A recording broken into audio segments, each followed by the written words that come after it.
A home is meant to be a sanctuary, a place of comfort and safety.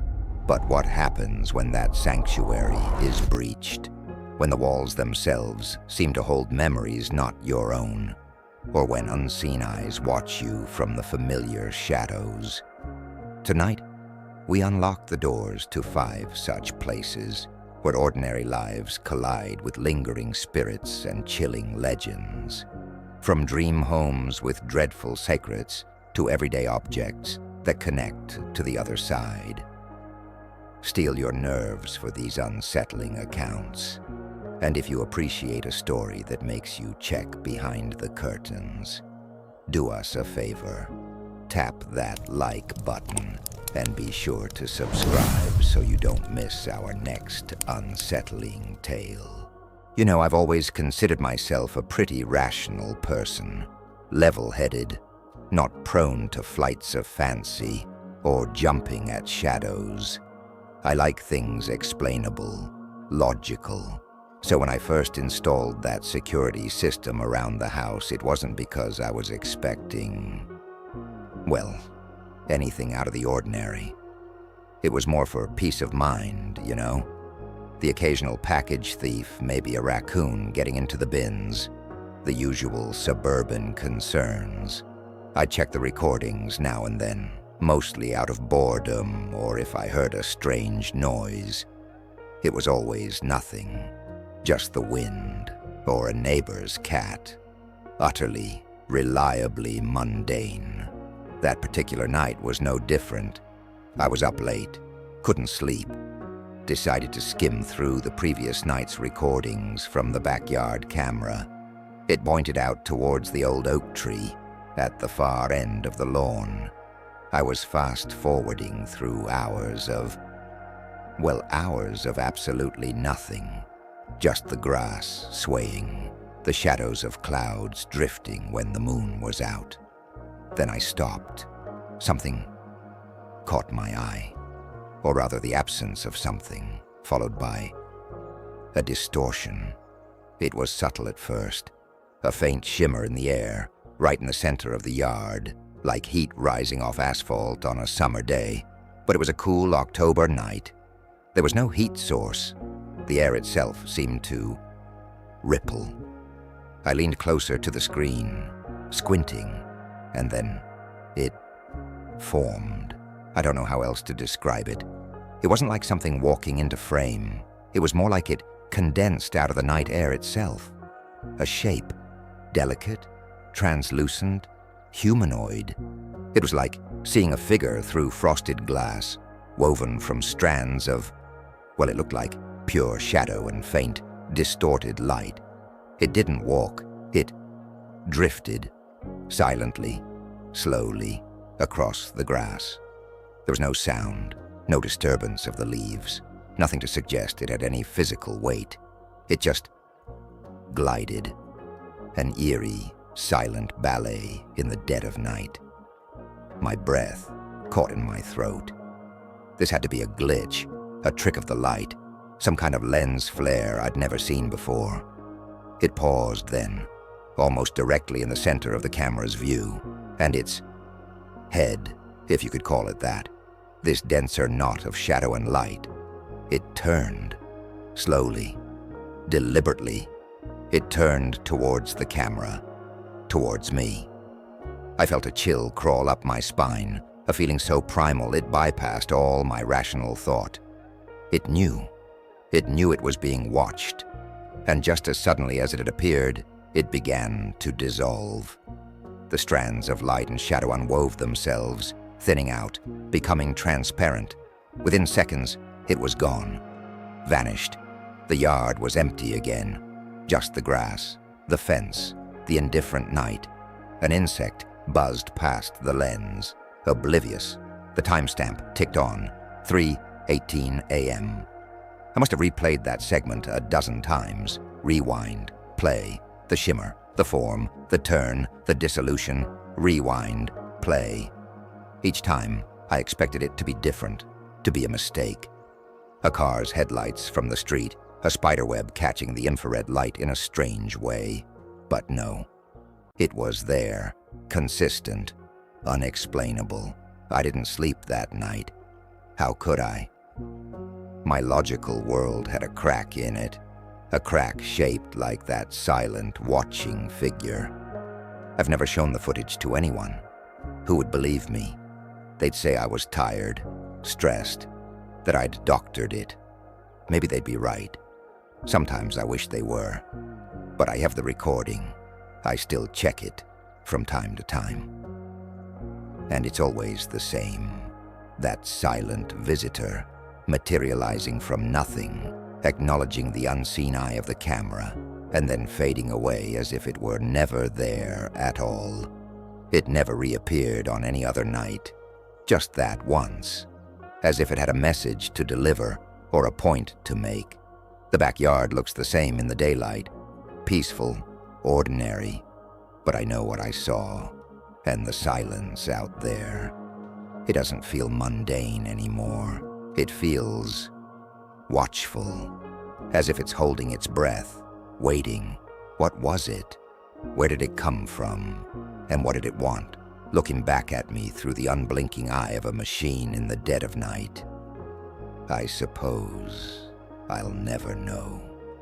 And perhaps that's the most unsettling part of all. It's a peculiar niche, I'll admit, selling haunted houses. Most realtors shy away from them, but I've always had a certain affinity for places with a past. My mother was a mortician. I learned early on that every ending has its own story, its own lingering presence. So, when I transitioned from her line of work to real estate, specializing in properties with tenants of a different kind felt natural. I don't just sell a house. I sell its history, its echoes. Most hauntings, you see, are fairly consistent, almost mundane. A cup sliding, a picture askew. Rarely do you find true malevolence. My job is to understand the nature of the haunting, the story behind it, before I list the property. Some buyers are eccentrics, others ghost hunters. Some just need a cheap home and are willing to coexist.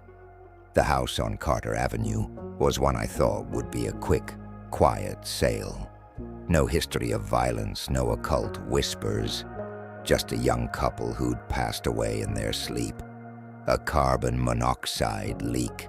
Tragic, but not the stuff of aggressive hauntings. The house itself was lovely, in a quiet neighborhood, everything looking new and cared for. Picture-perfect suburbia. If not for a small string of reported activity, it could have sold on its own merits. So I listed it, expecting little trouble. The initial activity was mild, almost negligible.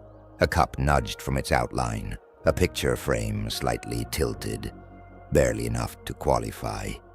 Then I got the call. A young woman, Sandra Wellings, bubbling with excitement about buying their first home, starting a family. We set a date. Before they arrived, I wanted to ensure the haunting was, for lack of a better term, child-friendly. The day of the showing, just before Sandra and her husband Owen were due, I stood at the top of the stairs, looking down the hallway. Light bled in from the bedroom doorways, creating a warm, gentle vignette. At the end of the hall hung a small oil painting above a table, black and white, abstract. At first glance, it was nonsense, a Rorschach test. But if you stared, truly soaked it in, a face emerged. An animalistic visage, a wide-open jaw in a howl of anguish. It felt crooked, even though it hung perfectly straight. The painting seemed to pull at me, the hallway stretching, the warm light turning to static. The sound of the front door shutting startled me. I rushed down to greet them, Sandra and Owen Wellings. She was bright-eyed, leading the conversation. He was tired, sheepish, barely speaking. It irked me, his apparent disinterest in a home where they might build a family. I toured them through the lower floor, the activity so sparse I barely mentioned it. A warning in the kitchen about cups near the edge. A note in the dining room about occasional knocks from upstairs, audible only in that room, harmless. As we ascended the stairs, Sandra's questions became more specific. In the first bedroom, she asked about the previous occupants. I told her what little I knew, a young couple. She stalled by the doorframe, her back to me, the sun a halo around her thin figure. "It's cold," she whispered, her voice distant. And she was right. A noticeable chill had settled in the room, pricking my skin. My phone buzzed in my pocket, but I ignored it for a moment, my attention drawn to Owen. He drifted into the hall, staring at that same unsettling painting. "This would make a great nursery," Sandra said, her voice a little louder but still distant. I glanced at her, then at my phone. The vibrating was insistent. An incoming call. The illuminated screen stole my attention. "Incoming call, Sandra Wellings." The words felt heavy. My blood ran cold. I answered, and her voice, the real Sandra's voice, filled my head. She was apologizing, embarrassed. They'd fallen asleep on the couch, missed their alarm. She was asking if they could still come by, or if we needed to reschedule. A reply wouldn't leave my lips. As the Sandra on the phone continued, I could only look down that stretching hallway towards the figure that had been standing in the nursery doorway. In the now empty hall, near where Owen had stood, lay a small white plastic disc and 2 AA batteries, a baby monitor, broken. Suddenly I was horrendously aware of the presence beside me, where the woman I thought was Sandra had been standing moments before. I couldn't see her, but I could feel her. Stifling, a soft whimper escaped me. This would be a great room for a nursery. The figure beside me spoke, its voice the same as the woman I'd been touring. As if the words manifested it, I felt strands of hair brush my face. She must have been tall, hunched over, her head almost pressing against the ceiling, dark strands hanging like stalactites. Her gaze burned into me. I could feel her warm breath, but there was no smell, a complete lack thereof. A guttural, whining scrap of a sound lurched from her. It sounded like marbles being pulled down metal tubing, then small thuds on the floor, one after another, like those same marbles, or perhaps batteries. Batteries. And then she was gone. The weight lifted. A soft whine, much softer, echoed from the nursery. That room really did get so much sun. It cast a lovely glow, but the feeling emanating from it was one of profound sorrow. The sound of the baby crying was ethereal, inescapable. My legs gave out. Looking down, I saw faint, dark lines appearing on my shirt, like aged scratch marks on my skin beneath. "I'm sorry." A whisper. Owen. He was on the floor in the hallway, clawing at his chest, his body writhing, his eyes wide with terror, rolled up, watching something far above me. He was watching her, so scared of her now. She was looming over me again, all her hate and grief a palpable force. I felt hot tears on my cheeks, her pain, her despair. Waking in the night, weak, knowing he was removing the batteries from the carbon monoxide detector, perhaps telling her he was just replacing them. Dying, knowing the life inside her would follow. Her face, when I finally dared to look, wasn't mangled, just streaked with tears that disobeyed gravity, twisting around her features. Her very soul, a Rorschach of pain. We locked eyes. Understanding her didn't lessen the fear. The man, Owen, thrashed, gasping, a look of dawning, horrified realization of his own stupidity in his final moments. Even as I heard his body still, I watched her face. Long, dark strands of hair cutting off my peripheral vision. Her face seemed to stretch away, retreating down an endless hallway of her own making, the guttural noises echoing, growing as she shrank into a distant point of pure misery, until my eyelids slammed shut against the overwhelming sound. Then, silence. My phone buzzed, the real Sandra calling again. Only 3 minutes had passed since her first call. I heard her rambling, then asked, my voice hoarse, "You heard her too, didn't you? Oh, the woman?" Sandra confirmed she'd heard a faint, crying voice when she'd called earlier, but then her own baby started crying, and she'd hung up. As she continued talking, I zoned out, hypnotized by the hallway once more. "This house," I cut her off, my voice cold, direct. "This house isn't a fit for you. It was no place to raise a baby. Someone else might buy it one day, but not her, not from me. A damn shame, too." That light coming through the window at the end of the hall really did liven up the place. "My name is Joey, and last year I landed a spot in the Disney College program. An invitation, they called it. Ecstatic was an understatement. I was assigned to the haunted mansion in Magic Kingdom. A dream for someone like me, always fascinated by the paranormal. I knew the ride was geared towards kids, but still, the allure was there. The first few weeks were an exciting blur of training and learning the ropes. It wasn't peak season, but Disney World is always bustling. I got close with some of my co-workers, especially Eli, Mika, and Emily. We were inseparable, hanging out before and after shifts, sharing days off. Soon enough, Eli and Mika started dating, which often left Emily and me to our own devices. One night, the four of us were working the same shift. We'd made plans to play cards and have a few drinks afterwards. The shift itself was mostly uneventful, aside from a recurring guest complaint. Several families mentioned a woman, crying, wearing what they described as a bloody dress, by one of the fireplaces in the grand ballroom dinner party scene. That struck me as odd. I'd been on and through that ride countless times during training and regular operation. I'd never seen any such figure. I brushed it off as an overactive imagination or a trick of the light.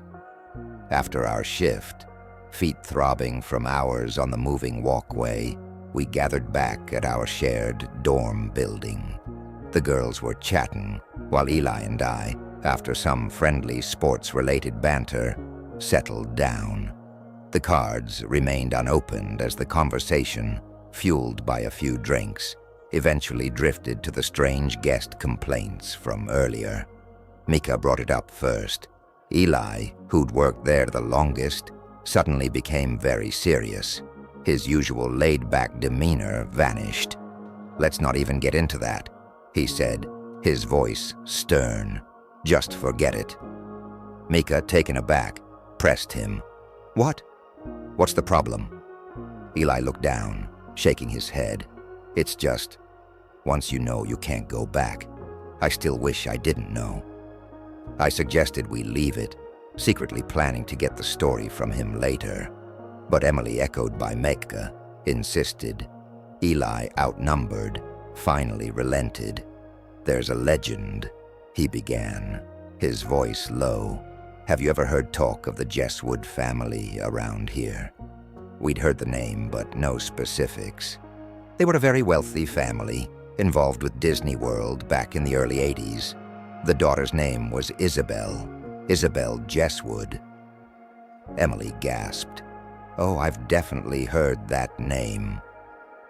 "Well," Eli continued, "she was supposed to be married right here in Disney. But the week before the wedding, she discovered her fiancé was a con artist. He never loved her. He was already engaged to another woman, just after her family's money." "That's awful," Mika murmured. When Isabel found out, she was devastated, utterly broken. Their favorite ride in the park, hers and his, was the haunted mansion. So, towards the end of one night, she put on her wedding dress, consumed a dangerous mix of pills and alcohol, and got on the ride. She was found lifeless before the ride even ended, her journey ending with the spirits she now joined. He took a long drink. Emily was aghast. "No way. You're making that up." I had to agree. "Yeah, man, you had me for a second there." "I wish I was joking," Eli said, his eyes dark. "You'll see. Now that you know, you'll feel it. You'll hear it. She knows you know now." We tried to move on, but his words hung in the air. It wasn't immediate. Maybe 2 or 3 shifts later, I was working the exit of the ride, alone. It was a quiet Tuesday night in the off-season. Then I heard it, a slight cry, like a sob. I checked the cameras, thinking a child might have gotten out of their doom buggy. Nothing. Not a single person had come through in the last half hour. I even walked the path to the emergency exit, the crying sound persisting. Still nothing. Suddenly I felt that prickling sensation on the back of my neck, the unmistakable feeling of being watched, that heavy, uncomfortable weight in the air. I walked back to my post much faster than I'd cared to admit, and counted down the seconds until my shift ended. This started happening sporadically. The crying, the feeling of a cold presence. I asked my friends. They'd been experiencing it too. Emily had it the worst. She swore something was following her, her nights plagued by terrible dreams. She'd wake up at 3 a.m., sharp, drenched in sweat, gasping for air. I started staying over at her place just so she could get some sleep. We grew closer, bonded by this shared, creeping dread. Her nightmares became mine, being paralyzed in the ride vehicle. Not the whimsical journey for children, but a terrifying tableau of shadows and sorrow, ending with a woman, her face a mask of grief, lifeless in the seat next to me. I had to find out what was really going on. One night on a day off, I called Eli. We met at a bar. "You look terrible," he said as soon as he saw me. "I haven't been sleeping," I admitted. "That whole Jesswood story. Emily and I are really shaken up." He frowned. "Yeah, Mika too. Look, Joey, I wasn't completely truthful with you." My stomach clenched. "I passed her to you guys," he said, downing his drink. "She was stalking me. I'd only learned about her a few weeks before I told you. That's what she does. She latches onto the person, or people, who have just learned her story." He slid a shot towards me. "All you have to do is tell someone else the story. Make them know it, and she'll move on to them." A surge of anger, cold and sharp, went through me. "You son of a... How could you do that to us? To Mika, your girlfriend?" I grabbed his shirt, then shoved him back. "I was drunk. I didn't want any of this. You guys made me tell you," he stammered, trying to justify it.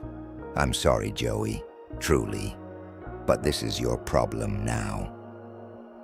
It took everything I had not to escalate things further.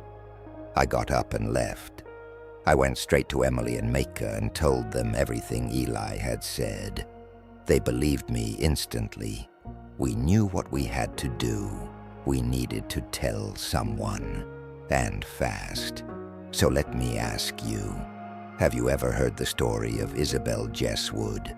You should know.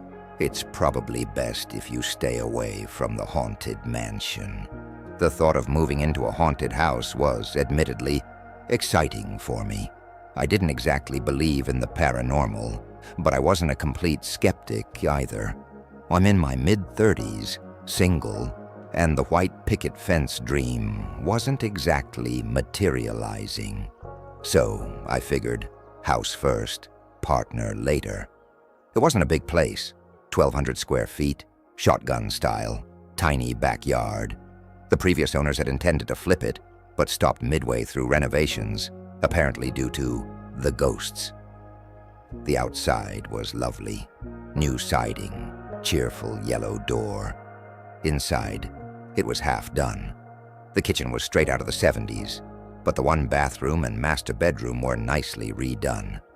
It was all I needed. My mom, thrilled at first about me buying a house, was less than impressed upon visiting. "Oh, James," she'd sighed, "it's only half done." And so small. Her disappointment stung, though I tried not to show it. My friends, at least, the ones I gamed with online, were impressed. "Dude, you're like an official adult now," Eerie chirped over the headset, lifting my spirits. That first evening, while gaming with Eerie, Robert, Cheryl, Sadie, and Travis, Cheryl suddenly asked, "Hey James, is there anyone with you right now? I just saw someone walk past your doorway." I lived alone. Mom had left hours ago. I checked. Nothing. Probably just a shadow, I reassured her, though she sounded worried. Later that night, much later, after Eerie and I finally signed off, I was drifting off to sleep in my new, still sheetless bed. A flash of movement by the doorway caught my eye, low to the ground, dark. It looked like hair, as if someone was peeking at me with their head on the floor, then jerked away. My heart pounded. I grabbed my phone, ready to use it as a makeshift weapon, a stupid idea, and cautiously peered into the hall. Nothing. I did a quick sweep of the small house. All doors and windows locked. Nothing. Still, I closed and locked my bedroom door that night.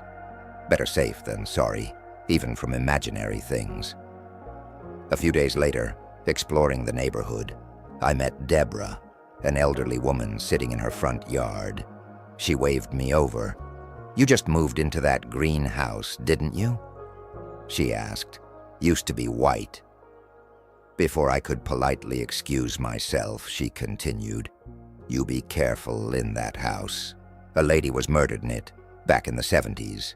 Nancy, her name was. Sweet girl. Her husband, he was a monster. Took her life one night, in a fit of jealous rage." She sighed, lost in memory. I knew the place was supposedly haunted, but hearing a name, a story, it felt different. The weird occurrences continued. The IV in the living room switched on by itself one evening while I was in the kitchen. Just static at first. Then it settled on the local news. I checked the remote, the cables. Nothing seemed amiss. Then came the dragging sound. I was jolted awake one night, my phone still playing rain sounds. A soft but unmistakable sound of something heavy being dragged down the length of the hallway into the living room. Not rats, unless they were the size of dogs. My heart hammered. I didn't investigate this time. I was genuinely afraid. The sound eventually stopped, leaving a silence that felt even worse. Going back to bed was hard. The next day, in the light of day, it seemed childish. Stress, I told myself, or very large rodents. I found no evidence of pests. A few days later, the silence of the house felt heavy. "Are there any ghosts in here?" I called out, surprising myself. The words just burst out. "If there are, I'm sorry that you died." I felt like an idiot. "If it's you making those noises, could you please stop? I'd like us to live together in peace. My name's James. I know your name is Nancy," Deborah told me. I paused. "If you don't bother me, I won't bother you." The house remained silent, but strangely, I felt better. And for a whole month, the house was quiet. The only sounds were my own. I almost believed my little talk had worked. Then one night, a crash woke me. Not a subtle noise this time. Obvious footsteps in the living room. This was a person. I reached for my phone. Dead, of course. As I bolted from the bed, someone slammed into me from behind. I hit the hallway floor, the wind knocked out of me, my face pressed into the hardwood. "Stay down," a deep male voice hissed in my ear, his breath foul. Another voice came from the living room. "Thought you said no one was home." They were burglars. The one holding me down tightened his grip on my hair. "Go check his room for a wallet," he ordered his companion. As the second man moved, he suddenly froze. "What was that?" he whispered, fear in his voice, looking back towards the living room. "I hear something. Someone else is in here." That's when I heard it too. That same shuffling, dragging sound from weeks before, but louder now, accompanied by a low, guttural grunting, like immense effort. My heart, already racing, somehow found another gear. Into the dim light filtering from the street, a figure began to emerge from the deepest shadows of the living room. It was a woman, or the shape of one.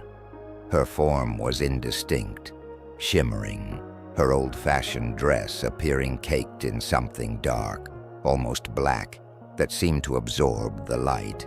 Her movements were slow, agonizing, as if every motion was a torment. But it was her face, or what I could make out of it, that seized me, etched with an unimaginable sorrow. Her eyes, like hollow pits, seemed to fixate on the burglars. A low, strangled sound, a sound of pure anguish and rage, tore from her. It wasn't a scream. It was something deeper, more primal. The man holding me down let go, scrambling back with a choked cry. I pushed myself against the wall, as far from everyone as I could get. The smaller burglar in the hallway let out a series of high-pitched yelps, turned, and bolted for the back door. The other followed right behind him. I heard the door slam open, then shut with a clang. They were gone. I looked back towards the living room. The woman, Nancy, was also gone. My head was reeling. I called the police in a daze, waited for them outside. The house felt deathly quiet, almost like it was waiting. "Thank you," I muttered into the darkness of the house. I felt a shift then, a subtle change in the air, as if whatever was in there, whatever had helped me, was satisfied. After the hospital checkup, just a few bruises, thankfully, and calls to my family, going back home was surreal. I hesitated on the doorstep, but the house felt different, lighter, yet somehow expectant. I took a deep breath and walked in. It didn't matter if it was haunted. This was my home. I sighed, stretching out my arms. "I'm home," I said, the tension finally leaving my body. A tiny, almost inaudible whisper, seeming to come from somewhere deep within the house, replied, "Welcome home." I chose to ignore it. Or maybe, just maybe, I was starting to get used to my roommate. We bought the old Atherton place for a song. My wife, Sarah, our son, Leo, and I. It was a rambling Victorian, a bit weathered around the edges, but it had what the real estate agent called character. The previous owners had left in a hurry, something about the house feeling unsettled. We dismissed it as superstition. The price was too good to pass up for a house with such good bones. The first few weeks were a whirlwind of unpacking and painting. It was then that we started noticing the little things. Cold spots that would appear and vanish in the middle of a warm room. The distinct feeling of someone having just left a room you were about to enter. Faint, unidentifiable sounds. A sigh from an empty hallway. A snatch of music that seemed to come from the walls themselves, always stopping when you tried to pinpoint its source. We'd find objects, small things like a book or a coffee mug, just slightly out of place from where we were sure we'd left them. Deniable things, easily attributed to a new house settling or our own forgetfulness. Then came the whispers. Not distinct words, not at first. More like the impression of voices murmuring just beyond the range of hearing. Leo, who was 8 at the time, mentioned it first. He said his bedroom sometimes felt full of sad talking when he was trying to sleep. We reassured him, told him it was just the old house making noises. But soon, Sarah and I started to experience it too. I'd be in my study, and a wave of profound, inexplicable melancholy would wash over me, so potent it felt like a physical weight. Sarah described feeling a sudden, sharp anxiety in the kitchen one afternoon, for no reason at all. A feeling that vanished as quickly as it came. The whispers grew more defined, though never clear enough to understand fully. It was like listening to a distant radio play, the volume too low, the words muffled by static and time.